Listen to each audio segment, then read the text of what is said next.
Coucou à toi. Si tu regardes cette vidéo aujourd'hui sur le podcast, c'est peut-être que tu te sens un peu seul en ce moment. Et peut-être que tu vas en cours tous les jours sans que personne ne t'embête, mais aussi sans que personne ne te parle vraiment. Alors, je pense que si tu regardes cette vidéo, tu n'es pas quelqu'un d'harcelé à l'école, non. Tu passes inaperçu, un peu invisible. On fait pas attention à toi.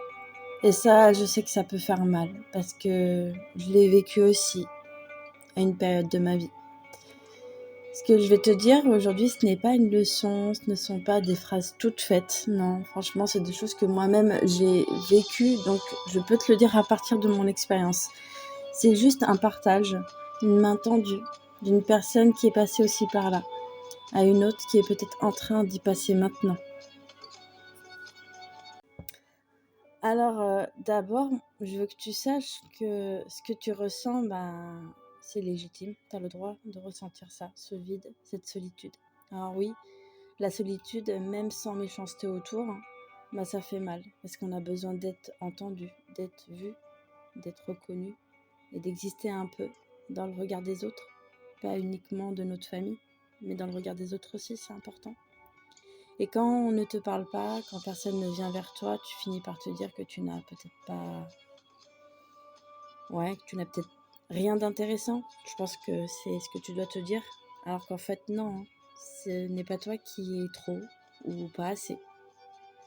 Parfois, les gens autour sont simplement occupés dans leur groupe, dans leurs habitudes. Et ils ne voient pas réellement ce qu'ils ratent.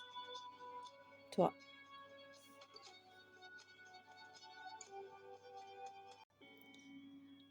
Alors, il faut que tu saches une chose.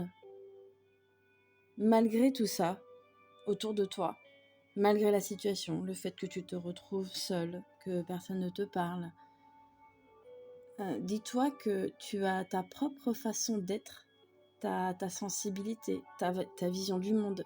Et c'est pas parce que les autres ne le remarquent pas tout de suite, on va dire, que ça n'a pas de valeur. Dis-toi que le comportement des autres n'a rien à voir avec ta valeur.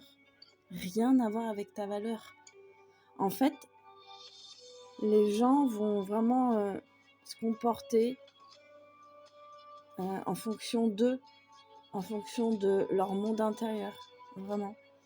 Et en fait, il faut que tu saches un truc, c'est que ce qui te rend différent ou différente, c'est aussi ce qui fera un jour que certaines personnes voudront vraiment te connaître. Et je sais que c'est pas simple ce que je dis, c'est théorique, mais vraiment faut le vivre parce que je l'ai vécu. Le monde a besoin de gens sensibles comme toi, de gens sincères, vrais, authentiques. Et c'est normal que là, on te regarde pas, tu n'es pas vu, parce que tu es dans ce petit monde-là où on va dire que tu es entouré de personnes qui sont pas dans la même posture que toi, qui n'ont pas la même vision. Des personnes peut-être centrées sur le matériel, sur ce qu'ils vont porter comme vêtements de marque, sur les trousses, les cartables, les sacs, bref, de marque. Peut-être que pour eux, c'est ça le plus important et pas de rentrer en lien profond, authentique. Mais dis-toi que tu as cette valeur quand même qui est, je sais pas comment dire, mais qui est vraiment inébranlable, que personne ne peut toucher. C'est cette profondeur, cette authenticité que certaines personnes là, au lycée ou au collège, n'ont pas, et que toi tu as. Alors déjà, avoir ça à ton âge, c'est énorme. Parce qu'il y en a beaucoup qui ont ça quand ils sortent du système scolaire. Ça arrive plus tard, mais toi tu l'as déjà là. Alors dis-toi que rien que le fait d'avoir ce genre de valeur, ça en dit long sur ta destinée. Aussi une chose, c'est que en ce moment même, aujourd'hui, c'est pas parce que t'es seule que ça veut dire que tu le resteras toujours. Et non. Et heureusement. Heureusement, parce que quand tu vas sortir du système scolaire, c'est là que la vie elle va vraiment commencer, je te le dis.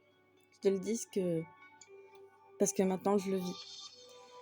Alors, une astuce, moi, que je pourrais te donner qui m'a beaucoup aidée. Il y a quelque chose... Ouais. Alors, je vais te donner une petite astuce qui, moi, m'a beaucoup aidée, mais énormément, à sortir un peu de cette solitude. Ce sont les activités extrascolaires. Alors, il faut dire que j'ai fait de l'équitation, je faisais du piano, beaucoup de chant, piano, équitation. Et c'est là aussi que j'ai pu créer des liens. Je faisais aussi du dessin à l'extérieur. Et lors de ces activités, je rencontrais du monde, je rencontrais même des enfants de mon école, du collège, certains, pas tous. Et ceux qui étaient au collège avec moi, que je rencontrais à l'équitation, et là, ils venaient vers moi, on discutait, et ils me voyaient en dehors du collège. Donc, ils me voyaient différemment, et ils apprenaient réellement à me connaître en dehors de l'école.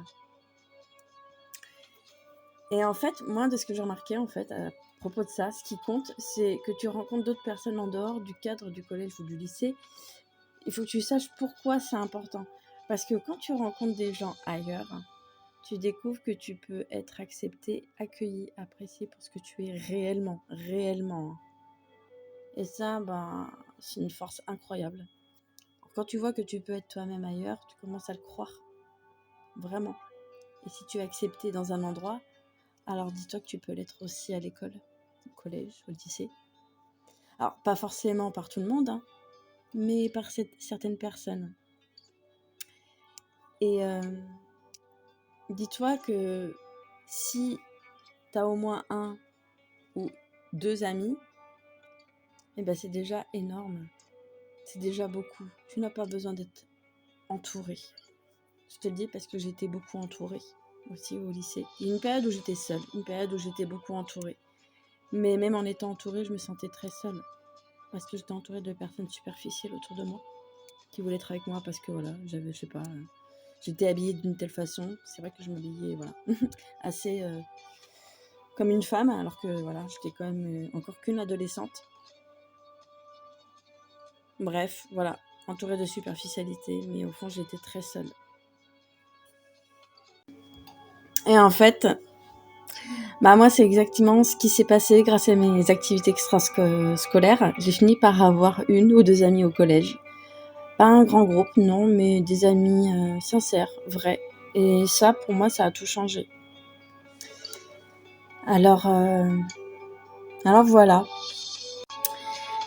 Si je peux te donner quelques petites astuces pour t'ouvrir doucement, commence par sourire un peu plus souvent, même timidement. Parfois, un simple regard bienveillant, ça ouvre une porte. Si tu vois quelqu'un en difficulté, aide-le ou aide-la. Rien que ça, tu vas voir, rien que ça va ouvrir aussi une porte. Si quelqu'un t'adresse la parole, même pour un détail, essaye de répondre sans trop réfléchir. Tu n'as pas besoin d'être intéressant, juste présent ou présente. Parle de tes passions, même si tu penses que personne ne s'y intéresse. Les passions, c'est contagieux. Oublie pas. Et surtout, n'aie pas honte d'être seule. Tu n'es pas bizarre, tu es juste quelqu'un qui attend les bonnes personnes. Et t'inquiète, elles viendront. Et pour finir, si tu es là, c'est déjà une preuve que tu as de la force. Tu cherches à aller mieux. Tu veux comprendre, avancer. Et ça, c'est le signe d'un cœur courageux.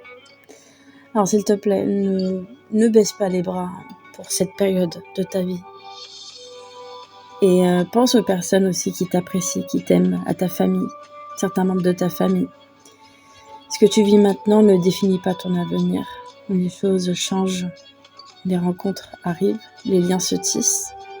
Peut-être plus lentement, mais plus profondément. Et il faut que tu saches que tu n'es pas invisible, tu existes. Et quelqu'un quelque part sera heureuse de te rencontrer un jour.